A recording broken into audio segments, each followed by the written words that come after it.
no mínimo 2 horas. Mas como eu tenho só esse minutinho, foi dormir rápido.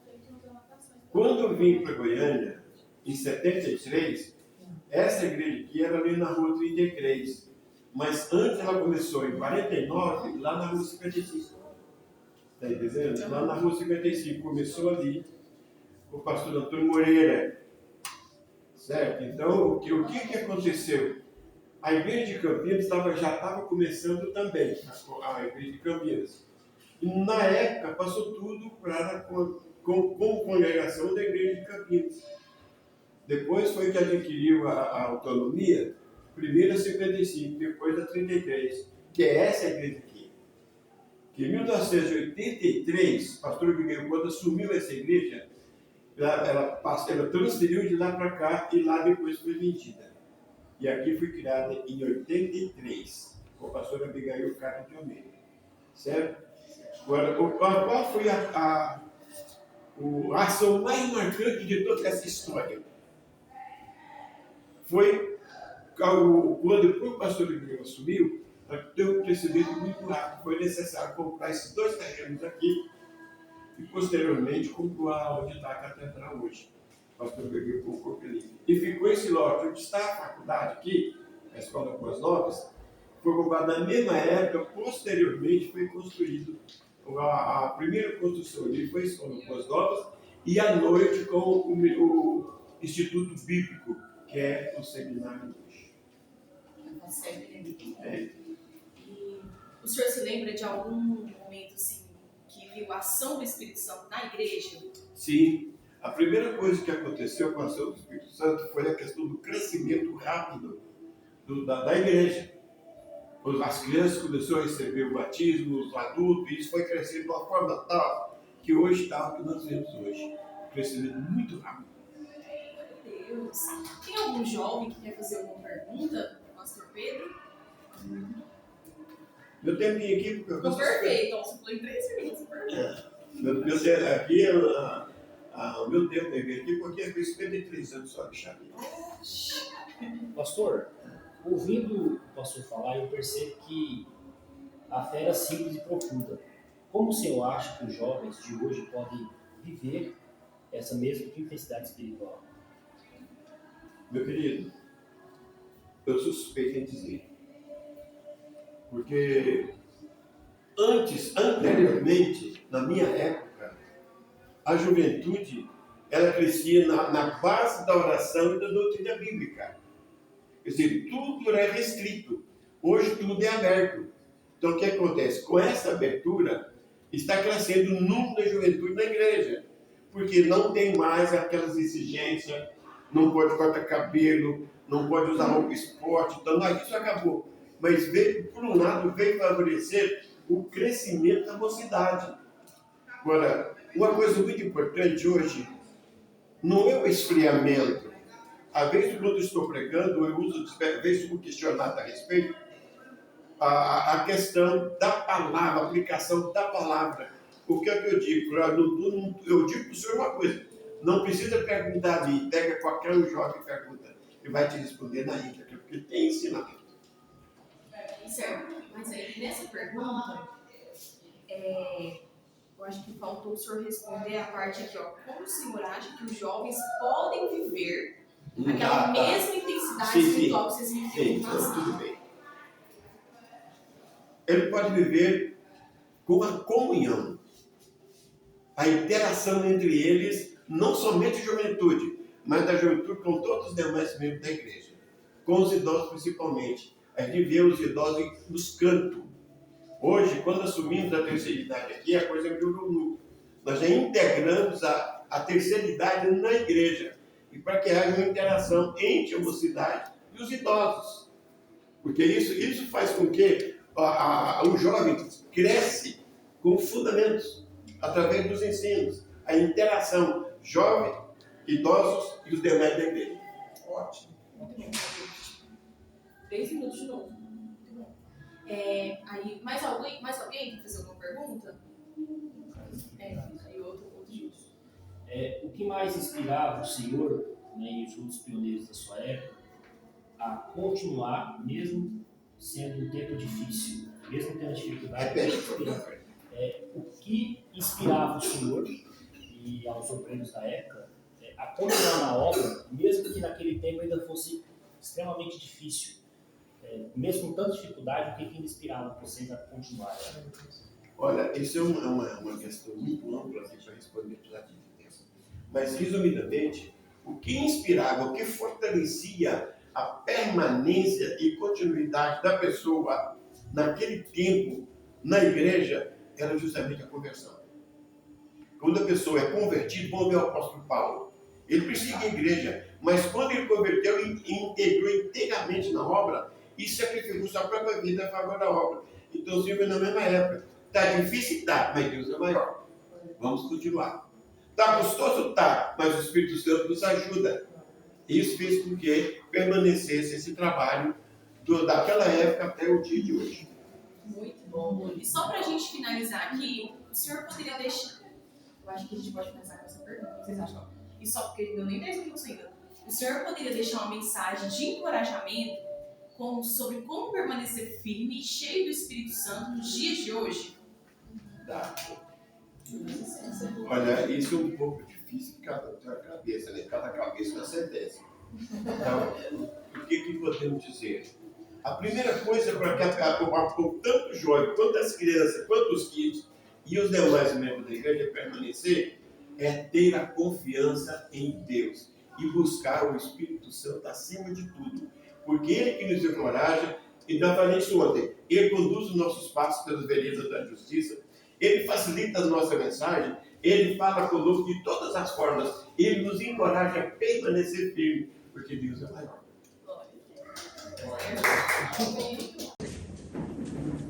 A paz do Senhor, bom dia, tudo bem? Ixi, meu Deus, tudo bem, gente?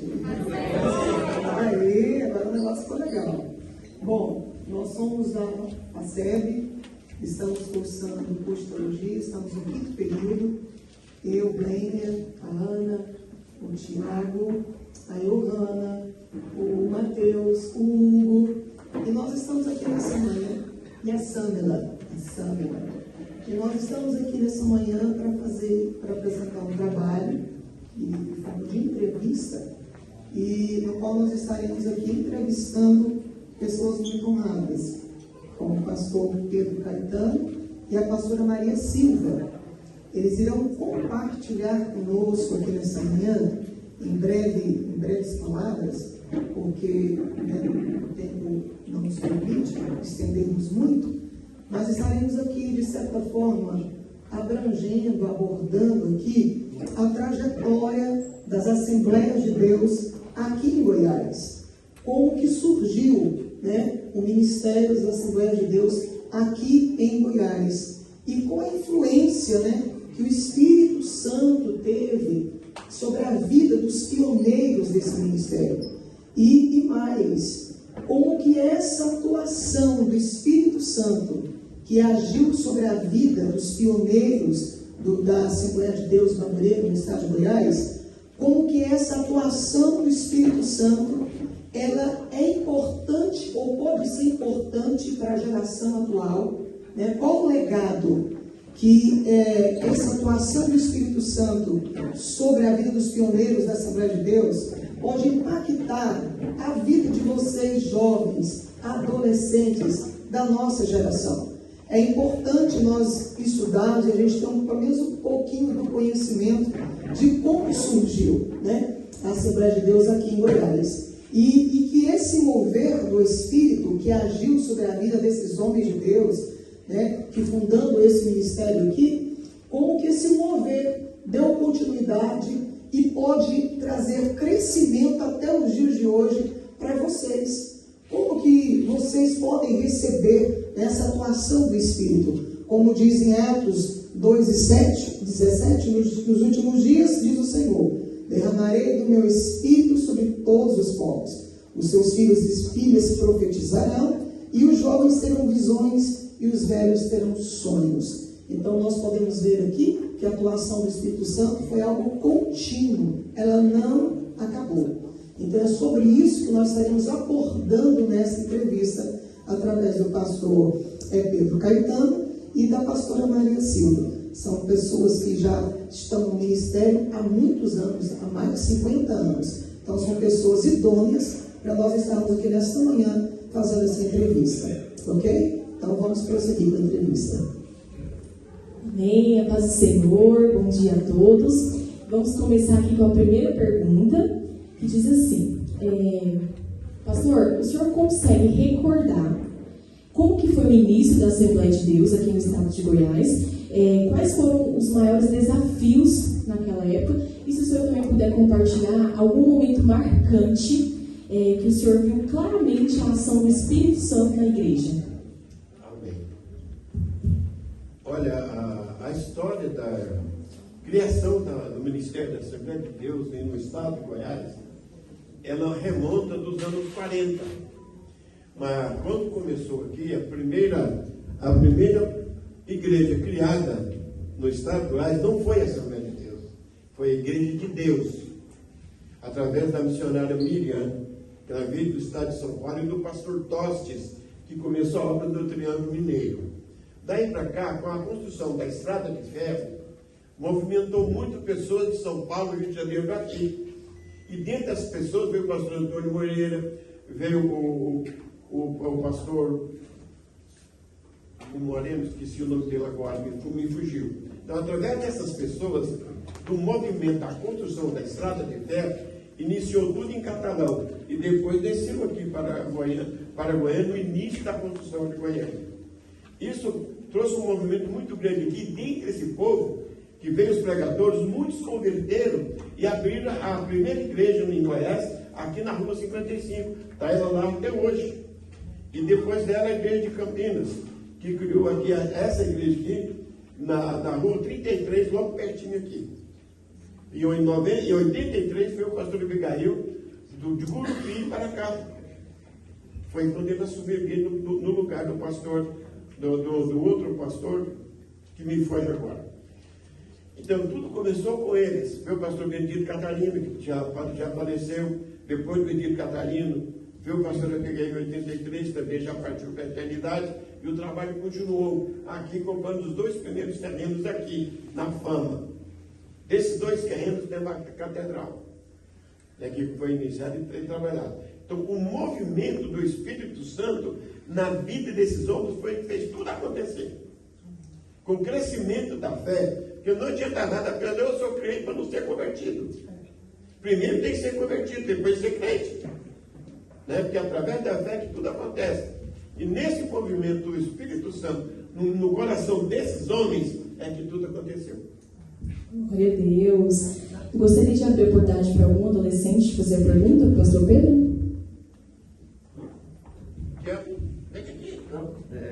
Amém, Pai do Senhor. Ouvindo o Senhor falar, eu percebo o quanto a fé era simples e profunda. Como o Senhor acha que os jovens de hoje podem viver essa mesma intensidade espiritual e se mover? Explica pra gente. Muito bem. Tudo acontece através da conversão. Se não houver conversão, não existe o ministério da fé. Porque a fé vem pelo ouvir. E ouvir a palavra de Deus. Deus está dizendo na Bíblia. Então, que a fé é que faz tudo acontecer. Você tendo fé, diz a Bíblia que você dirás a um monte que se lança do mar, que ele te obedece. Mas através da fé. Através da fé. E outra coisa, abraçar a causa de Deus. O reino de Deus está em mim. Se não unirmos a Ele não vai em lugar algum. Você começa aqui e termina ali. Certo? Eu aceitei Jesus em 72, em 71. E estou até hoje, nunca desviei.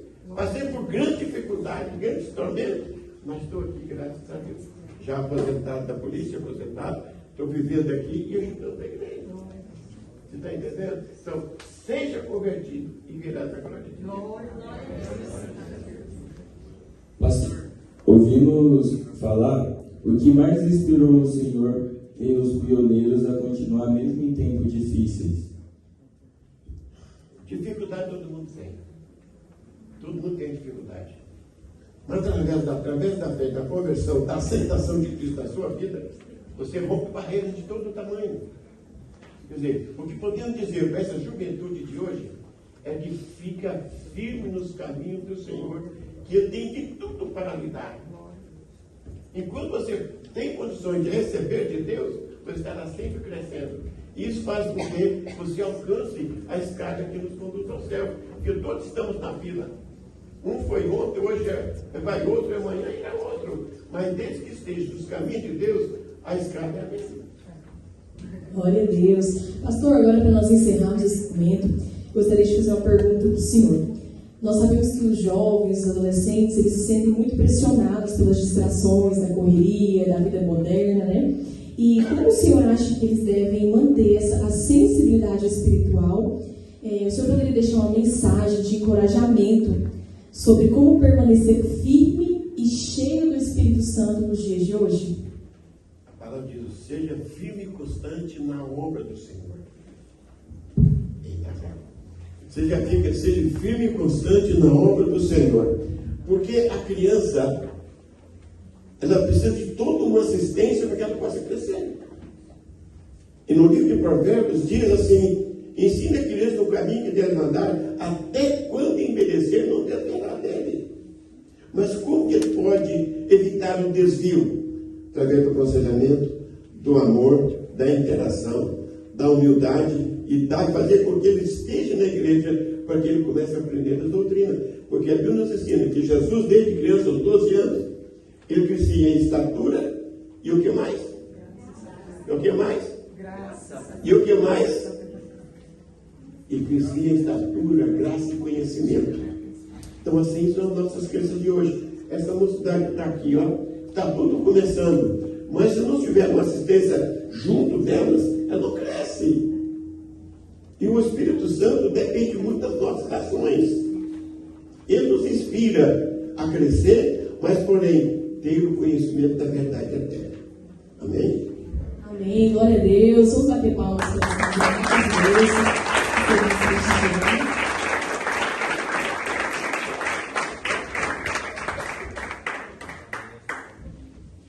Pode Senhor, jovens. Quem gostou aqui? Maravilha, né? Sabermos dos pioneiros da igreja do qual nós congregamos, do qual vocês congregam. Tanto que é maravilhoso. Faz parte do fundamento cristão em nossas vidas, ainda mais na vida de vocês que estão começando. Então, em nome de toda a equipe, eu quero agradecer ao pastor Pedro Caetano, à pastora Maria Silva, agradecer a vocês pela atenção de vocês e dizer que esse projeto, Guardando a Memória, é para dizer para vocês, queridos jovens e adolescentes, que o Espírito Santo de Deus ainda continua atuando em nossas vidas. É dizer ainda que junto com isso vem a evangelização e a comunhão. E ademais vem também a escuta, o diálogo, o ensino, tudo isso para a nossa edificação e edificar também o próximo.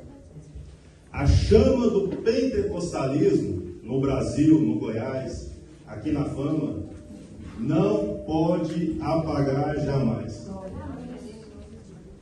Cremos ainda que o Espírito Santo atua em nosso meio, batizando com o Espírito Santo, dando dons à igreja, e com isso, edificando, usando esses dons em glória da igreja, e no fim de nossas vidas, encontrar com o nosso Cristo Jesus. Isso nos lembra que a lembrança do passado, ela é um fundamento para nossas vidas, amém? Hoje e presente. Que Deus abençoe vocês. Amém. Eu posso citar um pouco mais da história da igreja. Vou citar 3 livros: Diário do Pioneiro, do Daniel Berg e Gunavinger.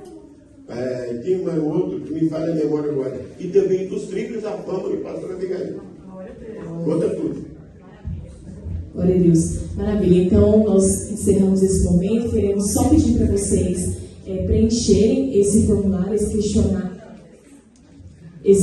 de reflexão que a Johanna está entregando aí para vocês, tá bom? Só para a gente finalizar. Quero agradecer o Paulo Renato, o pastor Murilo e todos vocês pela atenção. Deus abençoe muito.